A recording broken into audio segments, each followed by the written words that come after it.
So born appetite your majestic episode 9 की starting में यहाँ ना कंपटीशन के विनर का नाम अनाउंस होने ही वाला था कि हमें यहाँ पता चलता है कि उन चाइनीज वाली टीम को ना असल में 8 नंबर मिले और उस राजदूत ने जियोंग को बस 1 नंबर दिया था, इतना अच्छा खाना बनाने के बावजूद भी, जो कि ना काफी ज्यादा गलत था। इस वजह से यहाँ पे योंग को यानी किंग को ना काफी ज्यादा गुस्सा भी आया था उसके ऊपर, और वो कह रहा था कि मैंने टैंक से काफी ज्यादा इंप्रेस हो गया था क्योंकि उसने यहाँ पे कोरिया में रह के ना काफी सारी चीजें सीखी थी और इसी वजह से ना मैंने उसको इतने ज्यादा अच्छे नंबर भी दिए, लेकिन आपने जो किया है ना वो काफी ज्यादा अनफेयर है। लेकिन ये बात सुन के ना फिर भी वो यहाँ पे राजदूत तो काफी हंस रहा था बेशर्मों की तरह। इस वजह से यहाँ पे किंग को ना और भी ज्यादा गुस्सा आ गया था और वो कह रहे थे कि तुमने जानबूझ के ये कम नंबर जियोन को दे दिया ताकि हम लोग हार जाएं, पर फिर भी वो राजदूत यहाँ मानने के लिए तैयार ही नहीं था। और साथ ही में ना उस टैंक को भी काफी ज्यादा बुरा लग रहा था इससे कि पहले राउंड में ना हम गलत थे फिर भी हम जीत गए और दूसरे राउंड में भी असल में जियोन को ही जीतना चाहिए था। तो यार ह्योंग ना फिर सबके सामने ये कह देता है कि इस पॉइंट्स को ना असल में नहीं माना जाएगा, अब शेफ ना अभी खुद का ही खाना खा के ना खुद ही डिसाइड करेंगे कि वो ना खुद को कितने नंबर देना चाहते हैं। यहाँ सब लोगों ने तो खाना खा लिया था, लेकिन यार जियोन कह रही थी कि मैं खुद का ही खाना खा के मैं खुद को ही नंबर कैसे दे सकती, ये तो सभी ने मिलकर बनाया ना, इसलिए हम सभी खाएंगे और सभी एक साथ नंबर देंगे। और यहाँ उसी चाइनीज शेफ ने यानी कि टैंग ने भी सेम बात कही थी कि हम सब ये खाना टेस्ट करके हम सब नंबर देंगे। तो यहाँ दोनों ही टीमों ने ना काफी ज्यादा अच्छा किया था क्योंकि उन दोनों का ही खाना काफी ज्यादा टेस्टी था, इसलिए यहाँ पे ये कॉम्पिटिशन भी ना असल में टाई हो जाता है। लेकिन ये बात सुन के यहाँ पे वो दूध तो कह रहा था कि हाँ ठीक है, अगर कॉम्पिटिशन टाई हो ही गया है तो फिर भी जीतेगा तो मैं ही, क्योंकि 2 कॉम्पिटिशन में जीत चुका हूँ, अब सिर्फ तीसरे की बारी है, क्योंकि तुमने ही ना असल में ऐसा रूल बनाया था कि अगर तीनों कॉम्पिटिशन टाई हो जाते हैं तो फिर मैं जीत जाऊंगा। लेकिन फिर भी यहाँ पे किंग तो कह रहा था कि अभी तीसरा कॉम्पिटिशन ना बाकी है, इसलिए तुम सिर्फ इंतजार करो। ये सब कह के ना फिर सब लोग वहां से चले गए थे और वही इधर वही चाइनीज शेफ यानी कि टैंग ने जियोन के पास जाके उससे कह रहा था कि मैं आज हार गया, लेकिन फिर भी जियोन तो उससे कह रहे थे कि नहीं ऐसी बात नहीं है, आज तो कॉम्पिटिशन सच में टाई हो गया। और ये दोनों ही ना एक दूसरे की काफी ज्यादा रिस्पेक्ट कर रहे थे क्योंकि ये दोनों ही ना एक दूसरे के बारे में जानते थे कि ये दोनों ही ना कितनी ज्यादा मेहनत कर रहे हैं, और ये दोनों ही ना कल के लिए एक दूसरे को ऑल दिस बेस्ट कह के वहां से चले गए थे। और यहाँ जियोन को ना ये बात पता थी कि आज ना उसने खाना काफी ज्यादा अच्छा बनाया था, अगर ये कॉम्पिटिशन आज फेयर होता ना तो वो जरूर आज जीत जाती। और इसी बात से ना उसके साथी लोग भी काफी ज्यादा खुश थे। तभी उसके पास ना हेड उसके पास आ जाता है और उससे बता रहा था कि किंग ना आपको बुला रहा है, आपसे मिलना चाहते हैं। तो फिर जब शाम में ना जियोन किंग से मिलने जाती है तो राजा उससे कह रहे थे कि आज जो कुछ भी हुआ ना वो ठीक नहीं था, लेकिन फिर भी तुम्हें ना कल की तैयारी अच्छे से करनी है क्योंकि कल ना तुम्हें जीतना ही होगा। तो वो भी कह रही थी कि हाँ ठीक है मैं ना अच्छे से करूंगा। लेकिन किंग कह रहा था कि मैंने तुम्हें इसलिए बुलाया था कि मैं तुम्हारे हाथ के बारे में जान सकूं, क्या तुम्हारा हाथ ठीक तो है ना, क्या कल तुम कॉम्पिटिशन में पार्ट ले पाओगी। तो जियोन कह रही थी कि हाँ मैं बिल्कुल भी ठीक हूँ, लेकिन शायद ना थोड़ी तकलीफ होती है सब्जियां काटते से, और मैं इस बात से खुश भी हूँ कि आपने ना रूल्स को चेंज कर लिया ताकि हम लोग ना गेम फेयर तरीके से जीत,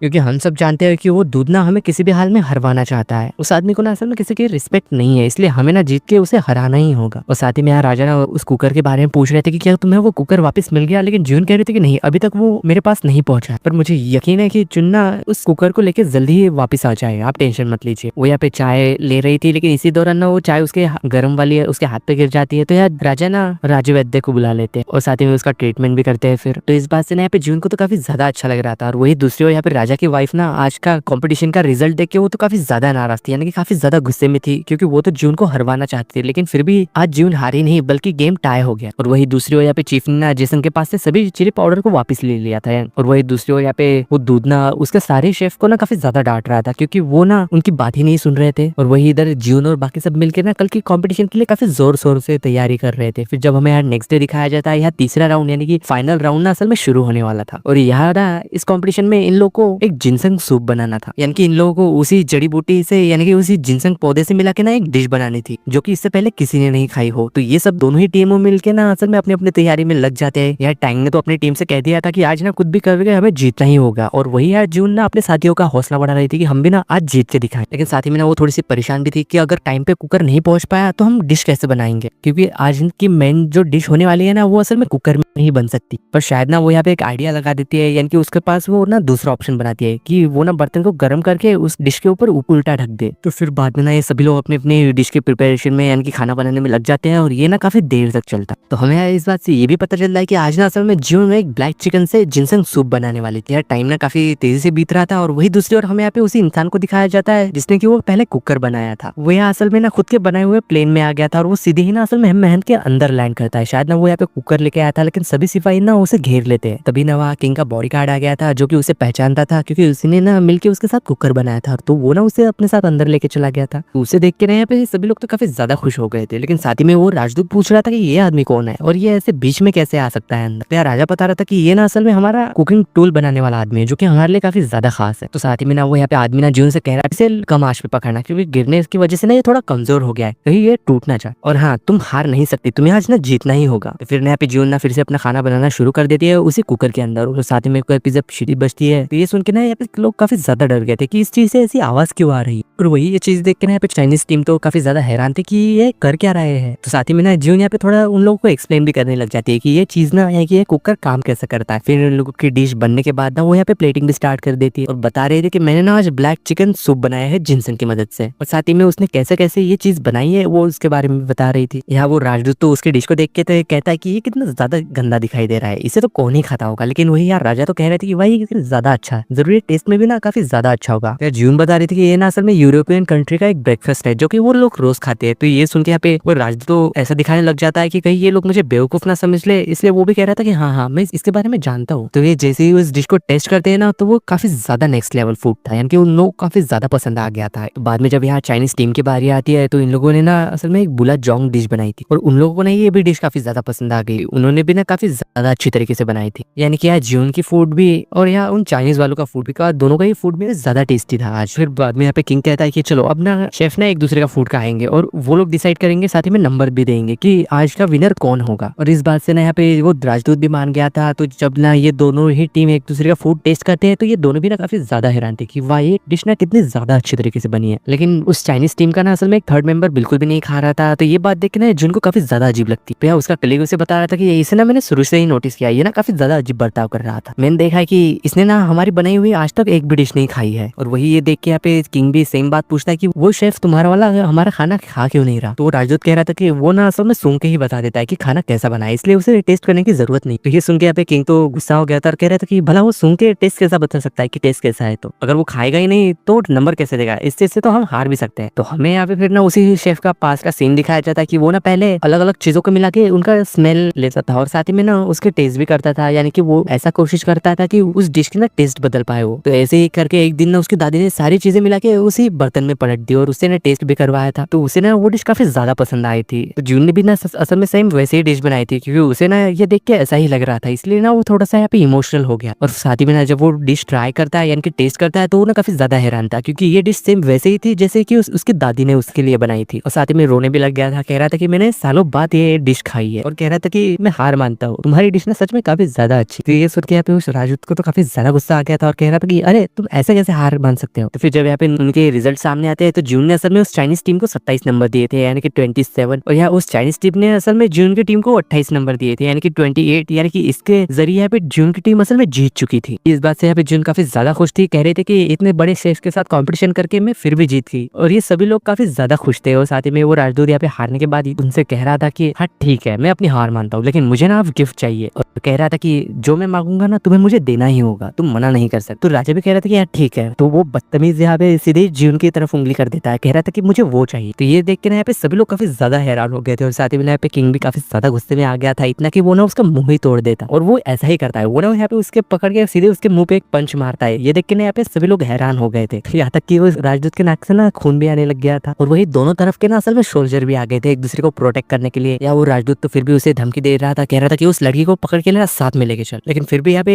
किंग और बाकी सब लोग मिलकर ना जून को बचा रहे थे। और यहाँ किंग कह रहा था कि तुम यहाँ पे इतने कम सोल्जर्स लेके मुझसे लड़ाई करने आए हो, क्या तुम सच में करना चाहते हो। यार दूत तो कह रहा था कि मुझे चैलेंज मत कीजिए। लेकिन तभी ना उसी वक्त उसकी दादी वहां आ गई थी और उनसे पूछ रही थी कि ये सब चल क्या रहा है। और वो तो यहाँ पे दूत को डांटने ही लग गए थे कि तुम्हारा काम खत्म हो गया है तो तुम वापस क्यों नहीं जाते, यहाँ पे तमाशा क्यों कर रहे हो। तो वो राजदूत तो कह रहा था कि मुझे तो बस ये लड़की चाहिए अपने राजा के लिए खाना बनाने के लिए, मैं उसे लिए बगैर नहीं जाऊंगा। तो ये सुन के यहाँ पे उसकी दादी तो भड़क गई थी और साथ ही में उसे डांट भी रही थी। और साथ ही में चाइना से आया वो उसे लेटर भी दिखा जो कि उसके राजा का था। तो वो देख के ना यहाँ पे वो दूत तो काफी ज्यादा डर गया था और कह रहा था कि ठीक है मैं जाता हूँ। और वो ना यहाँ पे नीचे बैठ के झुक के उसने प्रणाम कर रहा था और साथ ही में ना उसकी पूरी टीम को लेकर फिर वो वहां से वापस चला जाता है। साथ ही में फिर यहाँ पे उसकी दादी ने उसे बता रही थी कि कल ना किसी स्पेशल को खाना खिलाए, यानी कि तुम्हारे भाई को, प्रिंस को, क्योंकि वो जल्दी ही आने वाले हैं। तो वो भी उसके दादी से कह रहा था कि यार ठीक है मैं खुद उनके साथ खाना खाऊंगा, आप टेंशन मत लीजिए। तो यही बात जब यहाँ पे जेसन और उस स्मोकजो को पता चल गई थी तो वो ना यहाँ पे उस राजकुमार को यानी कि प्रिंस को मारने का प्लान बनाते हैं ताकि वो ना राजा को फंसा सके इसमें। यानी कि इन लोगों ने प्लान बनाया था कि वो ना प्रिंस के खाने में जहर मिला देंगे और उसका सभी इंजाम ना असल में जून के ऊपर आ जाएगा। या वो राजा की वाइफ तो कह रही थी कि जहर मिलाना कुछ ज्यादा ही हो जाएगा, कहीं हम फंस ना जाए। लेकिन वो जेसन कह रहा था कि तुम टेंशन मत लो, इसका असर ना काफी ज्यादा धीरे धीरे होता है, इसलिए ना किसी को पता भी नहीं चलेगा। तो वो भी कह रही थी कि तुमने ना मेरी जान बचाई थी इसलिए मैं ना तुम्हारे लिए कुछ भी कर सकती हूँ। तो जेसन भी कह रहा था कि एक बार ना मेरे प्लान सक्सेसफुल हो जाए उसके बाद ना मैं तुम्हें अपनी रानी बना के रखूंगा जब मैं राजा बन जाऊँ। और वही दूसरी ओर यहाँ पे गिल ना काफी ज्यादा खुश हो रही थी क्योंकि वो ना कॉम्पिटिशन जीत चुके थे और वो मजे से सोने जाती है। लेकिन दूसरी ओर यहाँ पे राजा ना अपने बुक में उसी के डिश के बारे में लिखते हैं जो कि ज्यून ने बताई थी। लेकिन जब हमें पे नेक्स्ट डे दिखाया जाता है, राजा ना जाके सीधे ज्यून से मिलता है और उसके हाथ के बारे में पूछ रहा था कि डॉक्टर ने क्या कहा था। तो ज्यून तो उसके साथ मजाक करने लग गई थी, कह रही थी कि अब ना शायद मैं ज्यादा दिन तक जिंदा नहीं रह पाऊँ। किंग तो शॉक हो गया था और कह रहा था कि ये तुम क्या कह रही हो, क्या हुआ तुम्हें। लेकिन उसके ऐसी बातें सुन के फिर ज्यून हंसते हुए उससे कह रही थी कि मैं तो बस मजाक कर रही थी, आप टेंशन मत लीजिए, मैं बिल्कुल ठीक हूँ। और मुझे एक बात बताइए कि आप प्रिंस जिन के साथ क्या खाना खाने वाले हैं। लेकिन किंग तो कह रहा था कि उसकी छोड़ो, तुम बताओ क्या हम साथ में टाइम स्पेंड कर सकते हैं, यानी कि हम साथ में खाना खा सकते हैं क्या। तो जून भी कह रही थी कि हाँ ठीक है ऐसा कर सकते हैं, लेकिन एक शर्त पे, खाना ना असल में आपको बनाना होगा। तो वो कह रहा था कि क्या मैं खाना बनाऊंगा, मुझे तो खाना बनाना आता ही नहीं, मैं भला किचन में क्यों जाऊँ, मैं तो किंग हूँ ना। तो यार वो तो मजाक करते हुए कह रही अरे मैं तो बस मस्ती कर रही थी। पर फिर भी यहाँ पे किंग उसे रोकते हुए उसे ना एक न्यू ड्रेस गिफ्ट कर देता है जो कि काफी ज्यादा अच्छा था। और इस बात से ना यहाँ पे जून भी काफी ज्यादा खुश थी कि उसे ना नए कपड़े मिले हैं, यानी कि वो राजा की ओर से उसे गिफ्ट मिला था। लेकिन साथ ही में ना वो एक बात को याद करके उदास भी होती है कि बुक में था कि वो ना असल में घर वापस चली जाएगी, यानी कि उसके पास अब ज्यादा समय नहीं है यहाँ पे बिताने के। पर ये सुन के यहाँ पे राजा कह रहा था कि अरे तुम टेंशन मत लो, मैं ना तुम्हें कहीं नहीं जाने दूँ, और कल ना लंच के बाद मुझसे आके मिलना, मैं ना तुम्हारा उसी रॉयल वाले गार्डन में इंतजार करूंगा, इसलिए तुम जल्दी आना। लेकिन जून कह रही थी कि नहीं कल मैं नहीं आ सकती क्योंकि वो चाइनीज शेफ कल जा रहे हैं, तो मुझे ना उनसे जाने से पहले एक बार मिलना है। पर ये सुन के किंग कह रहा था कि अगर मैंने तुम्हें इजाजत नहीं दी तो। पर फिर भी यहाँ पे जून का ऐसा क्यूट सा चेहरा देख के ना वो तो यहाँ मान गया था। लेकिन दूसरी ओर जब यहाँ पे जून को ही दिखाया जाता है जिसने की वो नई वाली ड्रेस पहन ली थी, तो ये देख के ना यहाँ पे सभी लोग उसकी तारीफ कर रहे थे और साथ ही में ना खाना बनाने लग जाते हैं प्रिंस के लिए। और दूसरी ओर हमें यहाँ पे प्रिंस जिन को दिखाया जाता है जो कि यहाँ राजा के साथ बैठा था, तो वो ना यहाँ पे उन्हें किंग कह के पुकार रहा था। पर वो तो कह रहा था कि अरे नहीं तुम मुझे सिर्फ अपना बड़ा भाई कह सकते हो, यानी कि ये लड़का ना असल में किंग का स्टेप ब्रदर था। और वो लड़का भी ना असल में जून के हाथ का बनाया हुआ खाना खाने के लिए काफी ज्यादा एक्साइटेड था, क्योंकि उसने भी ना उसके बारे में काफी ज्यादा सुना था और देख के कह रहा था कि वाह कितना ज्यादा टेस्टी लग रहा है, इसे खा के तो जरूर मजा आएगा। और साथ ही में ना वो जून की काफी ज्यादा तारीफ भी कर रहा था। तो ये देख के यहाँ पे जून सोचने लग जाती है कि किंग ना अगर हमेशा ही ऐसे ही रहे तो इनका किंगडम ना कभी भी बर्बाद नहीं होगा, वो ना एक अच्छी लाइफ जी पाएंगे, यानी कि अच्छा राजा बन पाएगा। और साथ ही में ना वो इस बात से खुश भी थी कि उसने ना असल में हिस्ट्री चेंज कर दी, यानी कि अब ह्योंग कोई डिक्टेटर नहीं बल्कि एक अच्छा राजा कहलाए। तो नेक्स्ट सीन में जब हमें पे उन्हें चाइनीज शेफ को जाते हुए दिखाया जाता है तो यार सभी लोग ना काफी ज्यादा खुश थे। और साथ ही में जाते हुए वो टैंग उससे कह रहा था कि अपने किंग से तुम ये कह देना कि उन्हें ना थोड़ा सावधान रहने की जरूरत है और सोने से पहले ना अपने कमरे को अच्छे से लॉक करके सोए। लेकिन उसकी बातें तो यहाँ पे किसी को भी समझ नहीं आ रही थी और ना ही ज्यून को कि इन्होंने